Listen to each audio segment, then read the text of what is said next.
On today's show, we'll be breaking down the Seattle Kraken's 2024 draft haul, as well as their overall and overabundant prospect pool.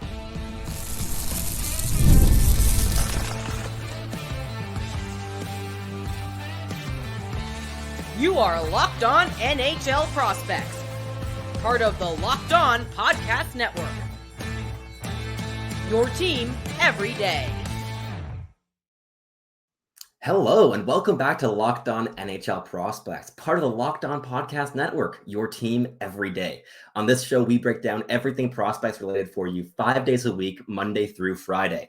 I'm Sebastian High, the Director of European Scouting over at Dobber Prospects, typically joined by Hadi Kalakash, Director of North American Scouting over at Dobber Prospects. And today we have a very fun episode as we'll be focusing on the Seattle Kraken's prospect pool, the 2024 draft, and looking ahead at their 2024-25 season and what might lie ahead for this overall organization that is still coming into its own just a couple of seasons after having had their expansion draft. But first, today's episode is brought to you by FanDuel. Make every moment more. Right now, new customers get $150 in free bonus bets with any winning $5 bet. That's $150 if your team wins. Visit FanDuel.com/lockedon to get started. So the Seattle Kraken have a fascinating prospect pool with a ton of skill, and they've had a very clear philosophy in how they approach the draft since their inception.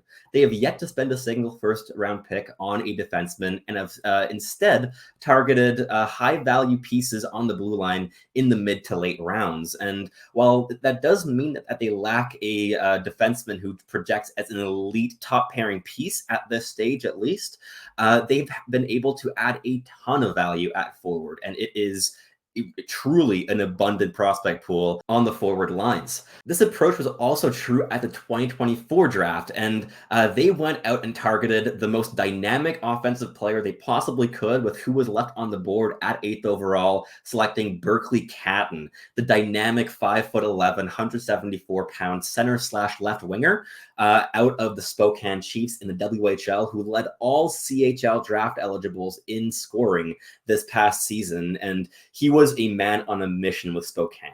He didn't have the most offensive support, and he led that team in scoring by a country mile, and he was playing 25 to 30 minutes every single night. So take the production with a slight grain of salt, because the per 60 production was not quite at the level that you might expect it to be, considering that he scored well over 110 points this past year. That said, this is a player with really elite level upside. He's tremendously intelligent. He's super speedy and pacey with the puck on his stick. He's creative as a puck handler and a playmaker alike. He's a really good goal scorer. He picks and chooses his spots very accurately. He doesn't need much space or time to get a dangerous shot off. And overall, this is an offensive dynamo when he's playing with speed.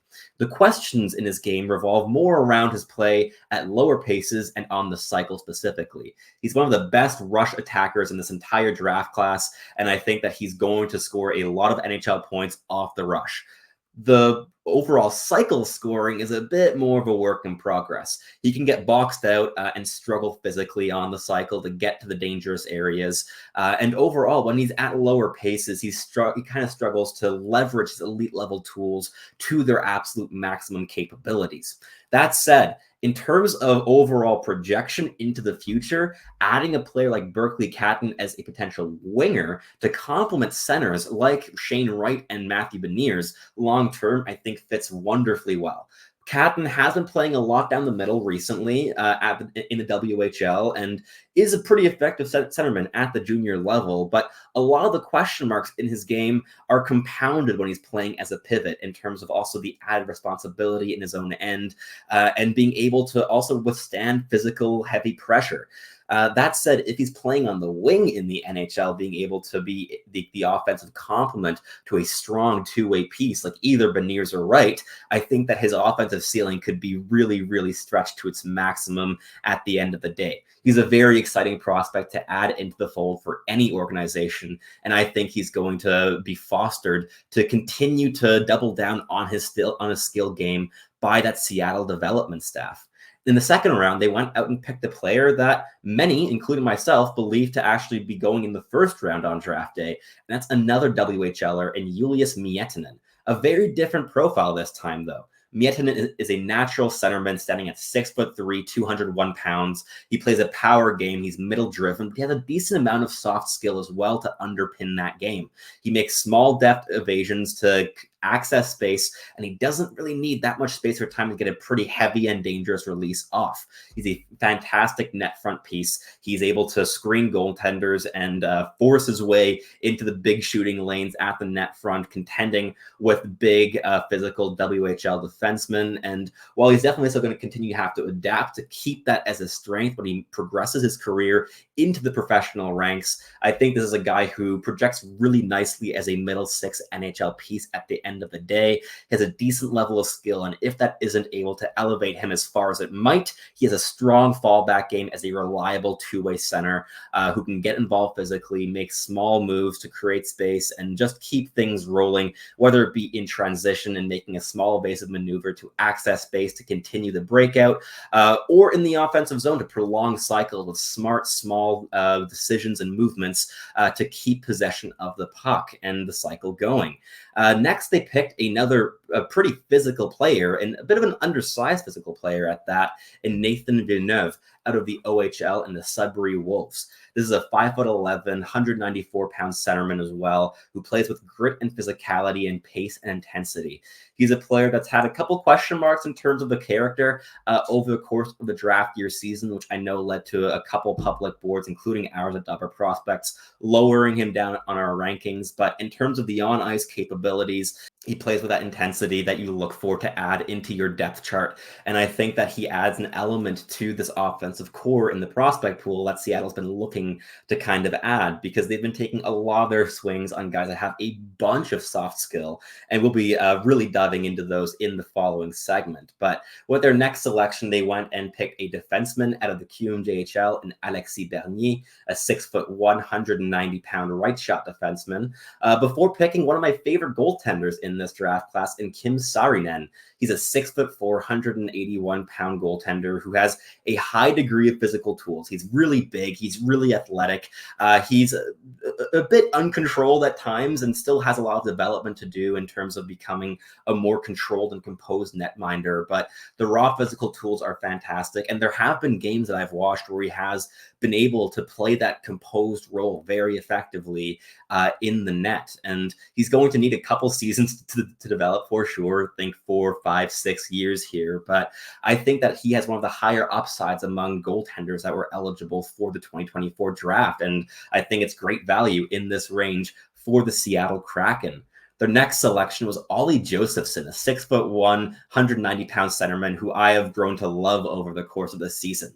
He doesn't have the highest upside, but as a guy who can fill into a middle six, or bottom six probably actually, who can bring a ton of intensity and intelligence to the equation, I think he's a really great addition. He played a great role for Team Canada at the U18 World Championships after a strong season in the WHL this year, and he lacks that dynamic skill that elevates players into a top 6 range at the NHL level, but he brings so much of what you want and need to rely on with your depth players that I think he's a pretty high likelihood guy of hitting the NHL in some capacity, while also playing a style of game that coaches and teammates will love both. And I think that he's a really interesting selection in this range of the draft. It also opened them up to take a big swing on dynamism with their next swing, also from the WHL, in Clark Caswell from the Swift Current Broncos, a 5'11", 176-pound left winger who's a really dynamic, intelligent, deft, and calculated playmaker. He's really skilled with the puck on his stick, and I think that his playmaking upside is quite high. I think his upside stretches as high as a second-line contributing role, and being able to get that with your second-to-last pick in the draft class is fantastic value, and I think that the Seattle organization is one where he'll be able to foster that skill and double down on it rather than try to change his game to something that it isn't. I really like this draft pick for Seattle, and I think that their record of pretty smart draft selections in the later rounds has continued here in the 2024 draft. And the last pick of the draft here for Seattle is a defenseman from the OHL in Jakub Fiebiger, a 6', 172 puck-moving defenseman who I've had questions around in my viewings, but I thought he deserved to get drafted, and this was the range for him. I think that there's enough of an underpinning of intelligence, habits, and puck moving ability to allow him to maybe become a puck mover on a bottom pairing in the NHL someday. This overall draft class is fantastic, though, and I think they got about as much value as you could ask for out of this draft class with the slots they were picking at, and I'd give it an overall grade of an A really, really good draft haul for Seattle. Yet again, nothing new there. And I'm very excited to see how this group of players continues to elevate this prospect pool into one of the more underrated ones league-wide. But that wraps up this first segment here for us, and we'll delve straight into the overall prospect pool in the next segment. But first, a quick word from our sponsors. We are driven for the search for better, but when it comes to hiring, the best way to search for a candidate isn't to search at all. It is to match with Indeed. If you need to hire, you need Indeed. Indeed is your matching and hiring platform with over 350 million global monthly visitors, according to Indeed data, and a matching engine that helps you find quality candidates extremely quickly. Ditch the busy work, use Indeed for scheduling, screening, and messaging, and so you can connect with candidates faster. And Indeed doesn't just help you hire faster. 93% of employers agree that Indeed delivers the highest quality of matches compared to other job searching sites. One of the things that I have loved about Indeed in my personal use of it as an employee is how honest it is in wage and salary information. So many job sites hide that information from you, but Indeed makes a point of providing potential employees with that information, which immediately helps both employees and employers find those common matches. Leveraging over 140 million qualifications and preferences every day, Indeed's engine is constantly learning from your preferences, so the more you use Indeed, the better it gets. Join more than 3.5 million businesses worldwide and use Indeed to hire great talent fast. Listeners of this show will get a $75 sponsored job credit to get your jobs more visibility at Indeed.com/lockedon. Just go to Indeed.com/lockedon right now and support our show by saying that you heard about Indeed on this podcast. Indeed.com/lockedon. Terms and conditions apply. You need to hire, you need Indeed. Alrighty, let's keep this going here by looking into the overall prospect pool in Seattle. And this is going to have to be a real quick fire round because there's so much quality in here. Seattle has a great prospect pool. That's going to be a ton of fun to break down. First off, let's start off with the forwards before moving on to the blue line, finishing off with the goaltenders, then focusing on perhaps some areas of need where they could still add in coming drafts or via trade, as well as the overall grade for the pool. Starting off at forward, we still have Shane Wright as the headliner here. He still only has just over 10 games of NHL experience, but he is such an intelligent player who Seattle has allowed to just marinate and learn the professional ranks at the AHL level. And I still see a player here that can be a really, really good top 6 NHL centerman. Does he have a level of dynamic upside that a former likely first overall pick should have as a D+2? Maybe not quite entirely, but the top 6 upside is really clear here. And as long as Beniers and Wright can end up being a solid 1-2 punch of two-way centers, locking down a top 6 and allowing their wingers to really be those dynamic offensive creators for them while adding solid layers of defensive protection for them, I think that the overall Seattle trajectory with this prospect pool and their current core at the NHL level is trending really nicely. Wright has been playing some excellent hockey both in the regular season and in the playoffs in the AHL. And this past season, he even scored 5 goals in 10 NHL appearances. This is a guy who I think is ready to make that leap as a second liner in the NHL. And he's going to still have some growing pains, but the level of intelligence he has, paired with the high-end defensive habits and work rate, as well as a booming shot and really, really good vision of the ice, I think that he's going to be a really solid piece for this team long-term. Berkly Catton adds a very different element, as we were discussing in the last segment, with all that dynamic skill and overall the flair with the puck on his stick that Wright doesn't quite bring to the equation. And I think those two could actually link up really nicely in terms of complementary toolkits on the ice. Jagger Firkus is another player that I've adored since his draft year. He's a 5'11", 161-pound right shot right winger who just lit up the WHL as the top scorer league-wide, logging 61 goals, 126 points in 63 games, as well as 14 goals and 32 points in 20 playoff games. He was absolutely dominant for Moose Jaw and finished off his career as a one-team man in the WHL as a Moose Jaw Warrior, and he will be making his leap to the AHL level this season unless he cracks the NHL lineup, which I think is possible, if not likely necessarily. He's a player I think has slam dunk top six upside as a sniper, as a creator, as an overall dynamic on puck threat. And you add to him guys like Carson Rakoff, who has been a tremendous goal scorer at the OHL level since being drafted. He scored 52 goals and 95 points in 60 games with Kitchener this past year, before scoring 2 goals and 4 points in 5 games at the World Juniors for Team Canada. And he'll be continuing his development in the OHL this upcoming season, despite having already signed his ELC. And I think that at the big goal scoring winger, probably at the NHL level, is going to also contend for top 6 spot long term for this team. You also have OHL leading scorer David Goyette here, and to have 2 players that led CHL leagues in scoring in one prospect pool that were also picked in the exact same draft classes. Just great business for the Seattle Kraken. He was playing the Sudbury Wolves this past season, where he scored 40 goals, 117 points through 68 games. And yeah, he's also making his leap to the AHL. So very curious to see how Goyette and Firkus can play together at the AHL level, especially on the man advantage. These are 2 players that are going to complement each other because they think the game at a very high level, are dynamic players with the puck on their sticks, and also have complementary toolkits, where Firkus is a dynamic elite level goal scorer and Goyette is a dynamic elite level playmaker. So seeing those 2 guys develop together is going to be very interesting indeed. Add to this, Oscar Fisker Molgaard, one of the best players in terms of guys that have been playing professional hockey for quite a few seasons and have just been drafted recently, just over a year ago.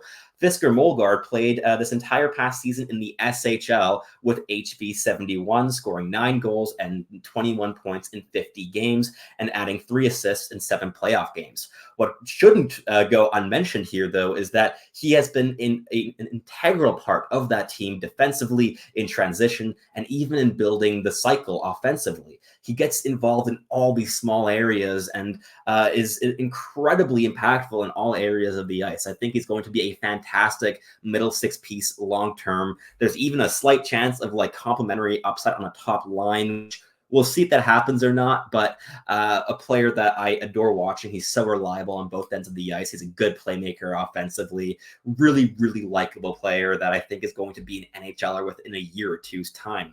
And just a quick fire to finish off the forwards here, because there's just too many interesting bodies here. Edward Shala, recent first-round draft pick, struggled as a D+1 in the OHL. We'll see how his development continues at this stage. I think that it's floundering a little bit at the moment, and I wouldn't have picked him as high as he ended up going, and that stock has only dropped since the draft when he got picked, but we'll see how his development continues. Julius Miettinen, who we talked about in the last segment, is a notable player who could become a solid middle 6 piece long term. Same can be said about Yanni Newman. 2 of my favorite OHLers from the past couple of seasons are Tucker Robertson and Logan Morrison. Robertson was drafted as an overager, while Logan Morrison was just signed as a free agent after going undrafted, and even played in the NHL this past season, which was awesome to see as somebody who tracked his development after he was traded to the Ottawa 67s at the deadline just over a year ago. Clark Caswell and Ollie Josefson are another 2 guys that we were just talking about, as well as Nathan Villeneuve. There's a lot of talent and also a lot of versatility in this overall forward core of prospects. But let's jump over to the blue line here, because we also still have quite a few interesting names here. Starting off, Riker Evans. technically not an overall prospect anymore. He did play a lot of NHL games the past season, logging 36 appearances, scoring 1 goal and 9 points in that process. And he's a guy I've loved since his actual draft year, where he went undrafted.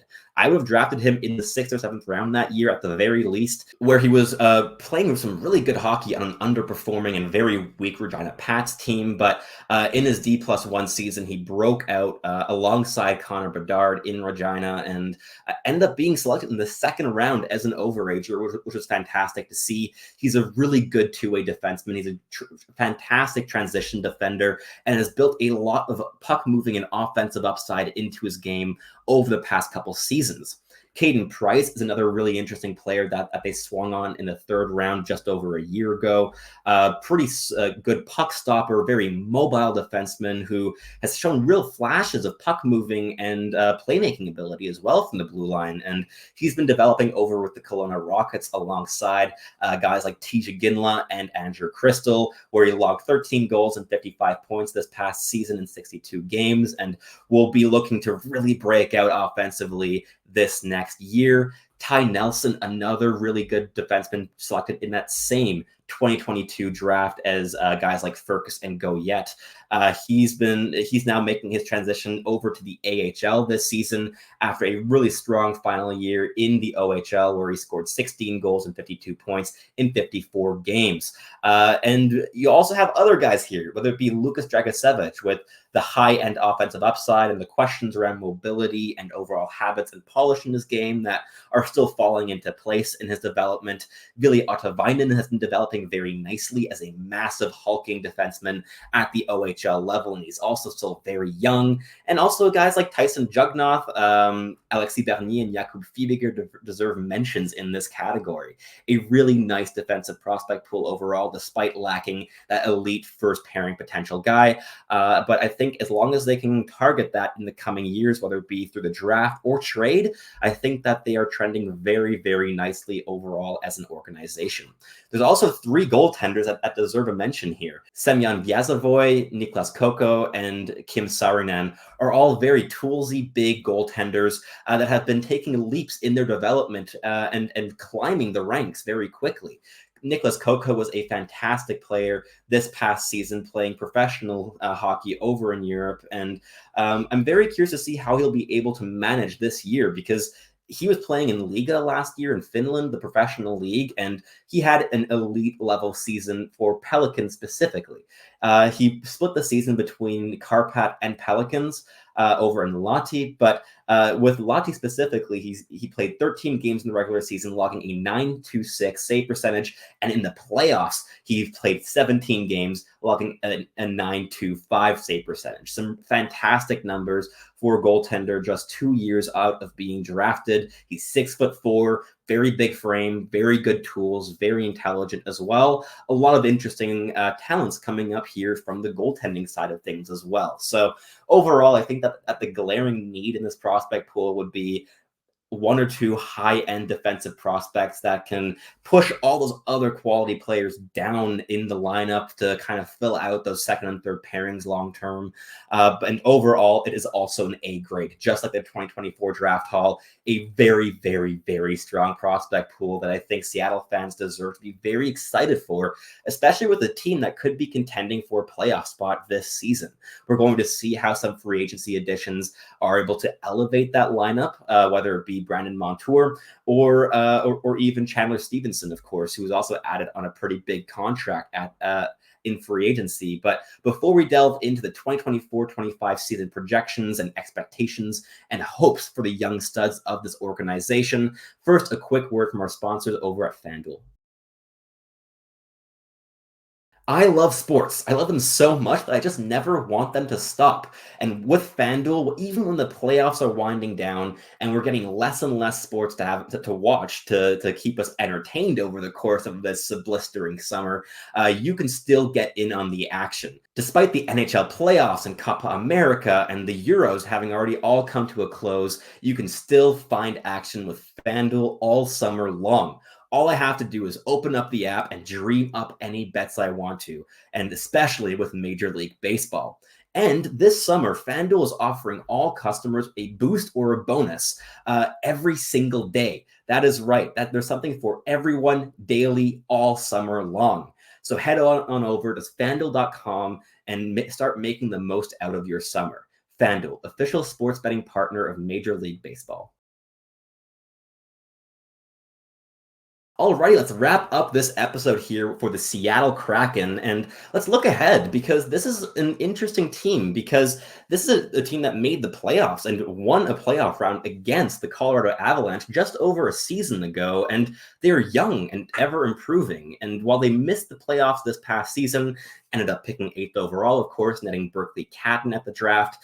I think that this team could contend for the playoffs, especially because they are in the Western Conference, which has a lot more openings than the East does, especially in the Atlantic, which is just an absolute battle royale at the moment. But I'm curious to see what giving the reins to the young centers of this organization will do to elevate this team overall. In Matty Beniers and Shane Wright, you have two players that play the game with a high degree of intelligence and contribute a lot defensively as well as in building play up incrementally in order to create offense, and are also very effective cycle players. So I think building around those two cornerstones down the middle is going to be very important for their success as soon as this year. And with the amount of veteran depth that this team has accumulated, I think they will be very well supported, whether it be guys like Chadner Stevenson, who can also play down the middle, or like Andre Burakovsky and Oliver Bjorkstrand and McCann. And you have so many players on the offensive court. Yanni Gourde gives a lot of that defensive value as well from a third line role, which could free up one of Beniers and Wright to play a bit more offensively as well. There's a lot to kind of play around with this forward core specifically. And on the defensive side of things, they added Brandon Montour to already a defensive core that had Vince Dunn as an offensive blue liner. And now you have two of them that are likely going to be playing on separate pairings, being really strong puck movers and being able to progress play into the offensive zone, as well as providing goal scoring and overall playmaking threat when they are in the offensive zone, whether it be at even strength or on the power play.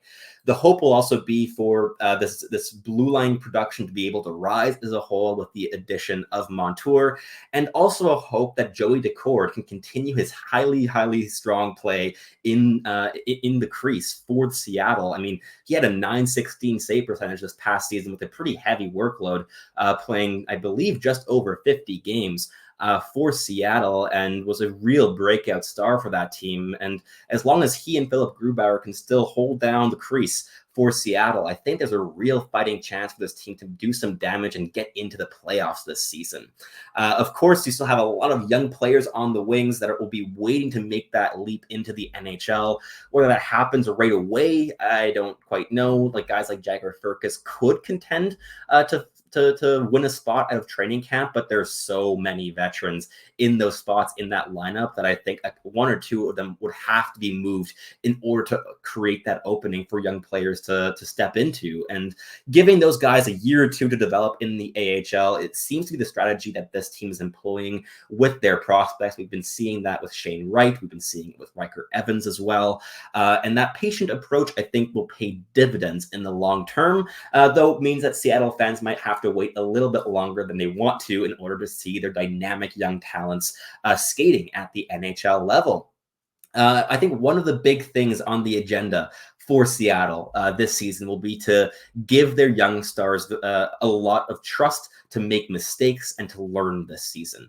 They're going to be insulated a lot by so many veterans, and that is a luxury, and it frees them up to be able to take some more risks. And I would love to see Matty Beniers and Shane Wright and guys like Riker Evans and even Evie Tolvanen to take those risks and just try to be a bit more dynamic offensively, to push their limits, to figure out how much they can really create at the NHL level against high levels of competition.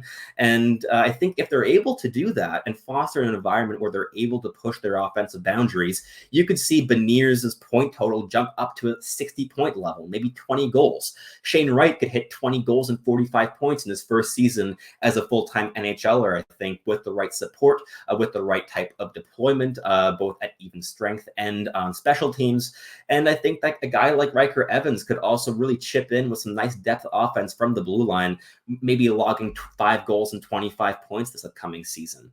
Apart from that, most of the players in this lineup are going to be veterans, but I still want to make a couple more point projections for some guys here. So I picked out Ty Cartier, who I think could take a leap in his development this season. He now has just over a year of NHL experience under his belt, including that really strong playoff run just over a season ago. And I think that if he's able to entrench himself as a third line scorer, maybe logging 15 goals, 30 points, that this team could also help take a next step, which would also push another veteran one slot further down the lineup and really give them a strong fourth line basis to rely on, whether it be in difficult games and gritty games or when injuries arise and they need players to fill up in that top 9. And last but not least, I would love to see Tolvanen also take a step in his development. We've seen that in this past season after being claimed off of waivers from the Nashville Predators, that he has a real goal-scoring touch and offensive dynamism. And while there's still a lot of holes in his game, he could be a strong depth contributor, more in that Daniel Sprong mold, who gets a really high-end degree of per 60 production and goal-scoring threat, despite being relatively insulated at even strength, but also gets those power play minutes where his tools can shine brightest. If he's able to score 20 goals and 45 points this season, I think Seattle has a very nice chance of making the playoffs. But that wraps up this breakdown of the overall 2024-25 season projections for the Seattle Kraken and this overall episode breaking down their prospect pool and 2024 draft haul. If you want to leave a comment on YouTube, please do so. Let us know what you think of this episode, which players in this organization you are most excited for, because there's so many to choose from, and what you thought of the overall 2024 draft haul, because there's so much skill, so much upside in here that Seattle added. What level of concern do you have about the lack of potential top pairing defensemen long-term, which of course is alleviated as well by having signed Brandon Montour, who will hopefully be one of those top pairing defensemen in the longer term, if he's able to kind of fight that age development curve in terms of regressing in impact. But yeah, please just let us know in the comments. We always love to hear from you. If you're listening on your favorite podcasting platform, make sure to make us your first listen of the day. We always appreciate it when our everydayers tune in, week out. So we extend our thanks to you. And for your second listen of the day, go and check out Locked On Sports Today, a 24-hour newscast that presents to you all the sporting information that you could possibly want to have access to. But that wraps things up here for us at Locked On NHL Prospects. I'm Sebastian High, the Director of European Scouting over at Dobber Prospects, and we hope that you tune back in very shortly.